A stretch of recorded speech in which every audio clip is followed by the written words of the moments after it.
What's up, guys? Rob Epifania, USPSA Grandmaster, instructor with Orion Training Group. We're here to talk about applying and structuring a dry fire session. We talked about in previous video some dry fire equipment, what dry fire is. Now we're here to get it, start putting it together. One of the things we want to pay attention to when we're making time for dry fire is if you're going to make time for it, you have to set aside exactly how much time you have. So what we want to do is, if you have 5 minutes 3 times a week, if you have 30 minutes 5 times a week, if you're planning on doing this for an hour 7 days a week, you want to make sure that you can commit to that time.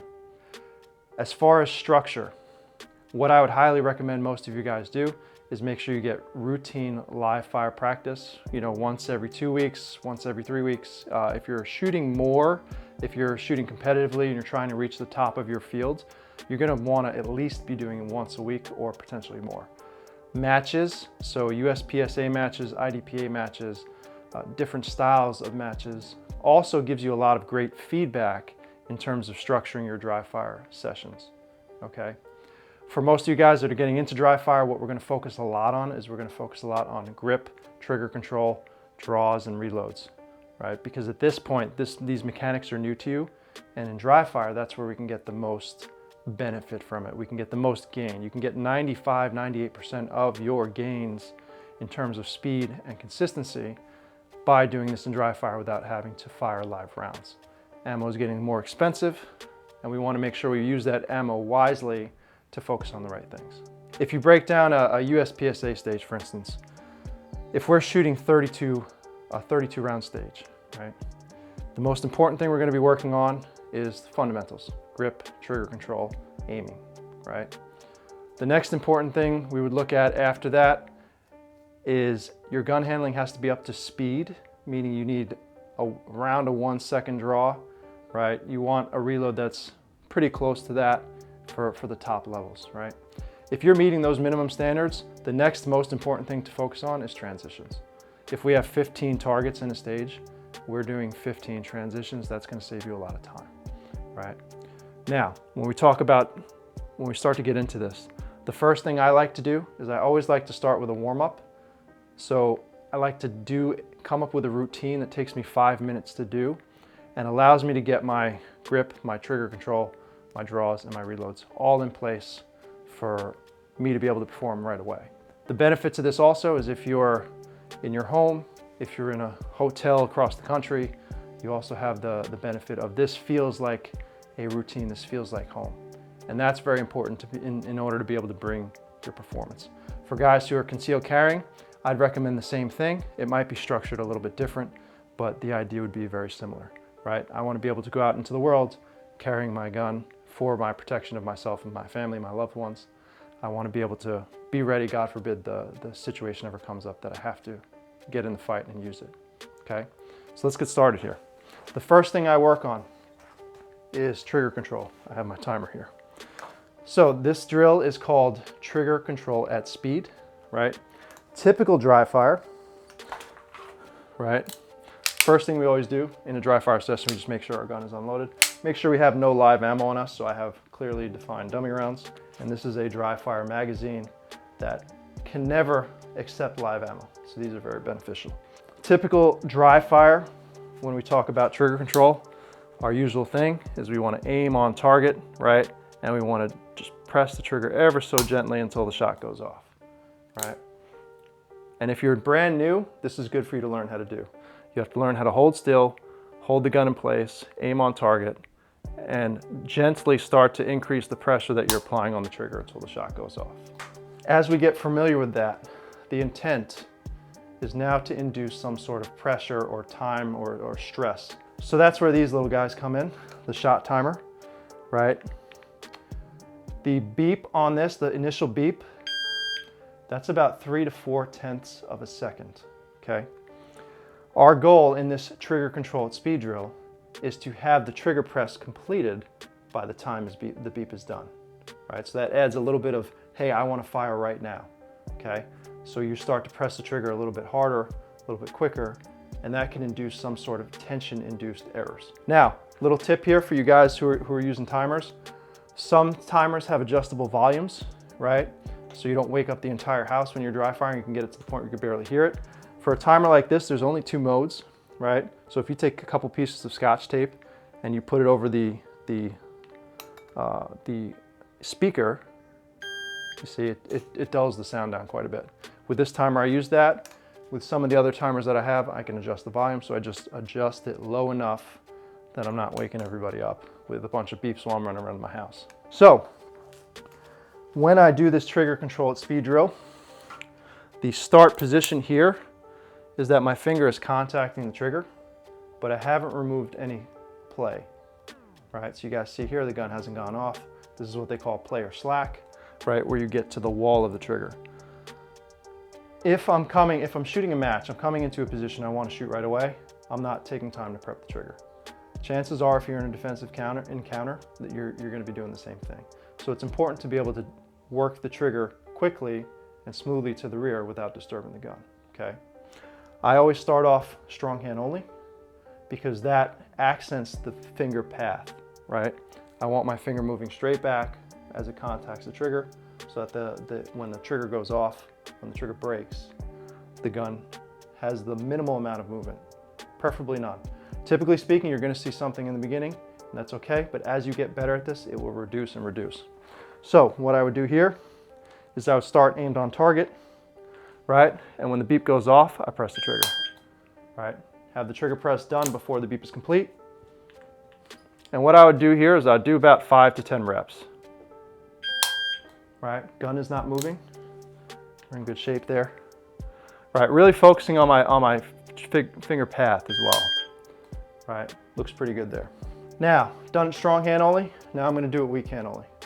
Most of us don't practice single-handed shooting enough, and this is a good way to practice this while getting results. So this is going to get you results that are going to be good enough for what you need to do in most encounters. Right, weak hand only. Right, same deal. So I'm aiming on target. As soon as the beep goes off, press the trigger. Right. I've used this as a good way to make sure that I have reasonable performance in a match when I'm shooting strong hand only or weak hand only. Lastly, I'll go two-handed.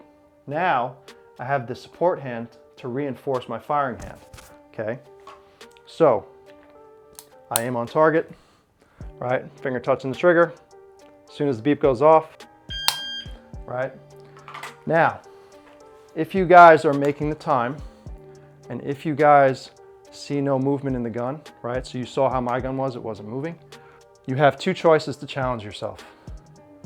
Press the trigger harder, press the trigger faster, right? If we can get to the point where when the beep goes off, like if I put my finger way out here, and the beep goes off and I can just smack the trigger like that, right? What do you think is going to happen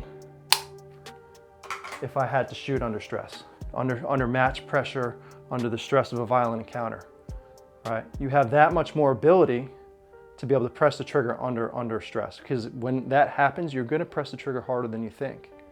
The other thing that this is also telling me, especially with 2 hands, right, is that my grip is pretty strong. Right? The gun isn't moving around as a result of anything I'm doing. So that's the first part, trigger control at speed. I do these 3 and I do 5 to 10 of each way. You're allowed to do more if you find that you're gaining something out of it or you're working through an issue. Typically speaking, some issues you might see, if the gun moves to the left, there's a couple things that could happen, right? Your hand might be tensing up. You might feel that your hand is tensing up.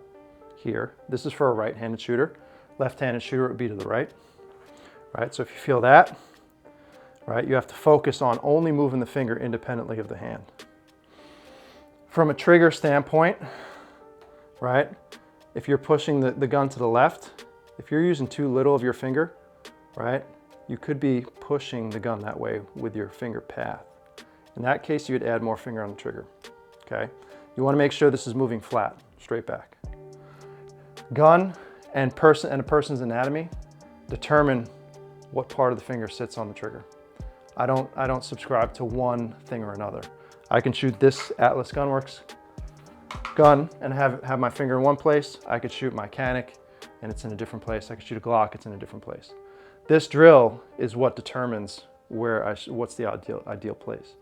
So going the other way, if the gun is going to, for a right-handed shooter, if the gun is going to the right, if you're pulling these fingers, that's one thing that could be. Or if you're putting too much finger in the trigger, you could be hooking it, okay? In which case you would use a little bit less. This drill gives you the opportunity to be able to really fine-tune that path and that placement on the trigger for you. That's a big deal, okay? Typically speaking, if the gun goes straight down, meaning if it goes like this, straight down, what I actually like to do is actually lower my finger on the shoe, right? Because what's happening is I'm pressing in this motion, right? This motion here. So I lower it to make the path straighter. A lot of little intricate details that you can find out just from doing such a simple drill as this. So now we're going to move on to the draw part of the warm-up, right? So the way I do this the same way. Strong hand, weak hand, two hand. Now, if you're shooting a match, right, I'm not going to, if there's no strong hand only shooting, right, I'm not going to do the draw from strong hand only. Same thing with weak hand only. I'm just making this process more efficient. But in training, I'll do it all just because it's good practice. So for strong hand only, right, we'll set ourselves a par time on the timer here, right, of 1 second. Right, you can certainly go lower, right? So when I typically was doing this, I was using about 0.7, 0.8. I was working my way down to 0.6. I wasn't quite hitting that. The point is to draw and have sights on target, right? You're not pressing the trigger at this point because that's extra stimulus that we're not looking to pay attention to at this moment. We just want to focus on the path being as efficient as possible, right? Typically speaking, 1 second is a good start. Right, and most people with consistent practice will be able to do this routinely, okay? So we'll set up here, right? I just have a target in front of me. As soon as the beep goes off, right, I'm gonna draw, right? Sights are on target, right? Same thing here, just gonna draw the gun, bring it out to where I'm looking, right? Not a lot of excess movement, right? I'll do 5 to 10 of these and then move on to the next thing. The next part is weak hand only. Right? Little things with the draw, we want to make sure we're reacting to the beginning of the beep. So as soon as the beep goes off, right, whatever it is that I'm planning to do, I'm starting to do it within that beep. Just like the trigger control drill that we just did, okay? Weak hand only, right? Same time, just doing the same thing. Gonna draw the gun, right?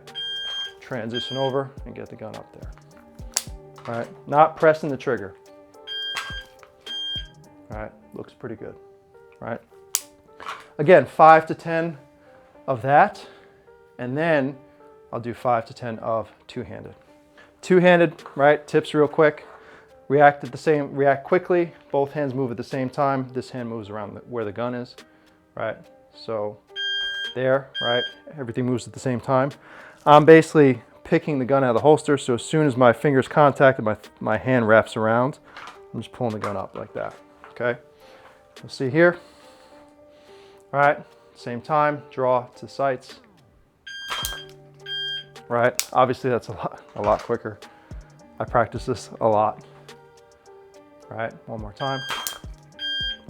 All right, nice smooth draw path. Another quick tip about draws, if you want to find the ideal draw path, right, start aimed on target, and in one motion, put the gun in the holster. All right, this is your most efficient path, okay? Where the hands come off is where they connect. The sooner you get both hands on the gun, the more control you have and the faster you can send the gun up on target. So, with that said, I do 5 to 10 of each. Again, if something is working really well, do a couple more. If something is, you're struggling, do a couple more so that you solidify it in place. After draws, I work on reloads, okay? So the way that we do this, the way I work on reloads, right, there's 3 main parts to it. First, I want to know where the reload is going to be happening, okay? So if I put both hands out, take my firing hand away, and I just grab the mag properly, right, this is a proper grab, finger on the front strap, full control, right, take the firing hand away, grab the mag, bring it up to where it stops, right? This is where you want the gun to be, right? So we want the gun to be at this spot. Typically speaking, the mag well will be pointed to the mag pouch. and it gives you a nice ideal path to the gun, okay? The second part of this, right, is we use 0.6 as a part time, and the intent is to get the mag up to this point. So you see how the finger is touching the bottom of the grip, right? If I can get to this point precisely, the mag is already partially inserted, right? And all I have to do is confirm whether it's there or it's not and put it in place, okay? There's more to it than this, but if you guys are interested in that, we can set up a lesson and then be able to help you out with that. We're gonna set our part timer for 0.6, and it just died on me. So here's an app here, Shot Timer it's called, on the Play Store, right? We could set a part time, so I put 0.6, it shows 0.61, that's really negligible. The idea is that I start aimed on target, right? And as soon as the beep goes off, right, grab it, bring it up, stop it, right? Within the part time. Now that's a minimum standard. So if you can reach that level, right, you have the ability to do a 1 second reload, right? So that's like a benchmark. After that, let's say you're making this consistently, right? After that, you don't really need the part time anymore. What's more important is actually being able to use the trigger brake. So as soon as you feel that you hit the back wall, right, I'm initiating the reload right away, right? So at that point, I can, as soon as the trigger breaks, I start the reload right there, right? Now, I could choose to stop at this point before I insert the mag, right? Choose to stop and then do it. Or I could choose to just see as much as I need to, right, to know that the mag is going in, or to know that it's not. If it's not going in, I just put it to the place it needs to be, which is this spot right here. Bottom of the finger touching the bottom of the grip or the mag well, either one, right? Bring it here and then insert the mag and roll into the grip. So that concludes the warm-up. With the reloads, I'm gonna do probably 5 to 10 of the 0.6, right? Bring the mag to the mag well and stop it. And then I'm gonna do like 5 to 10 where I work off the trigger brake, bringing it up and getting a reload done that way.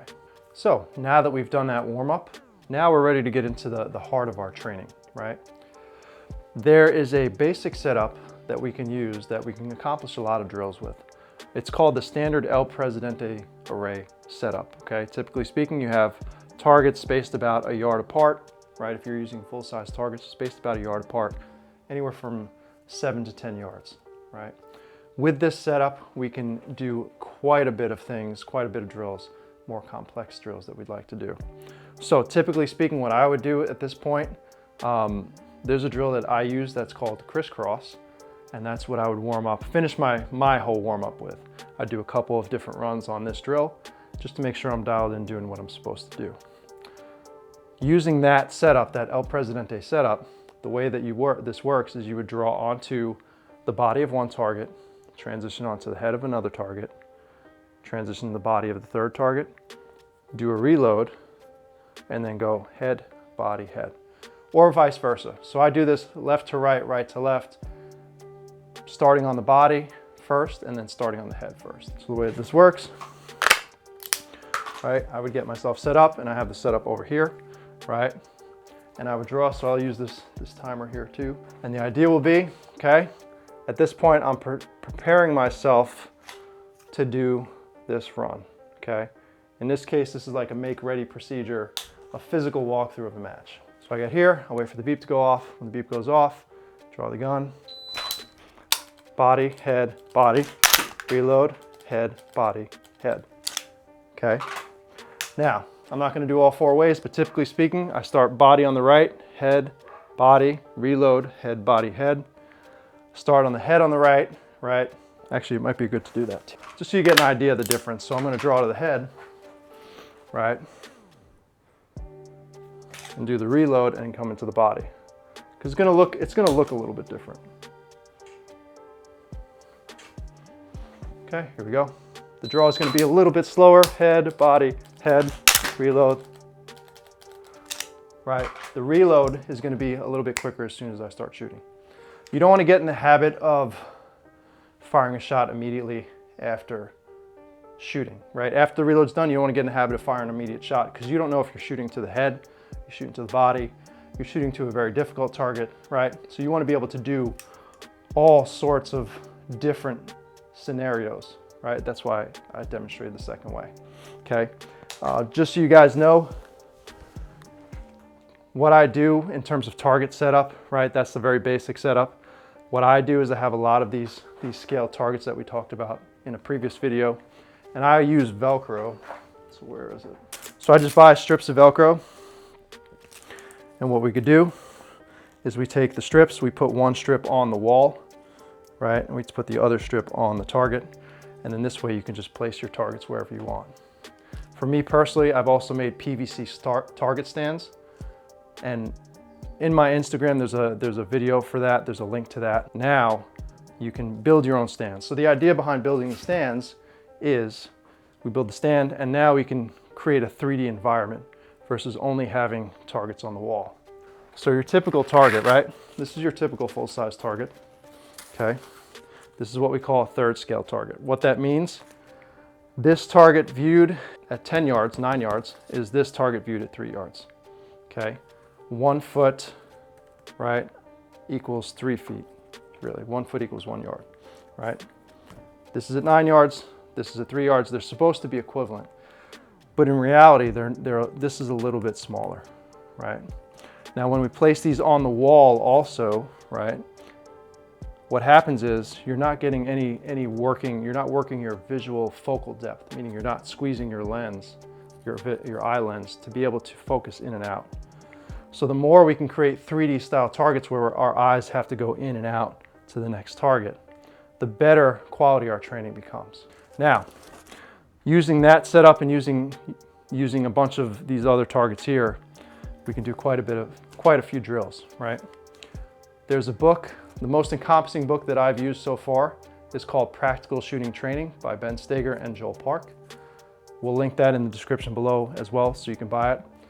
It has a chart full of drills with times that you're looking to get. So there are 4 levels in that book.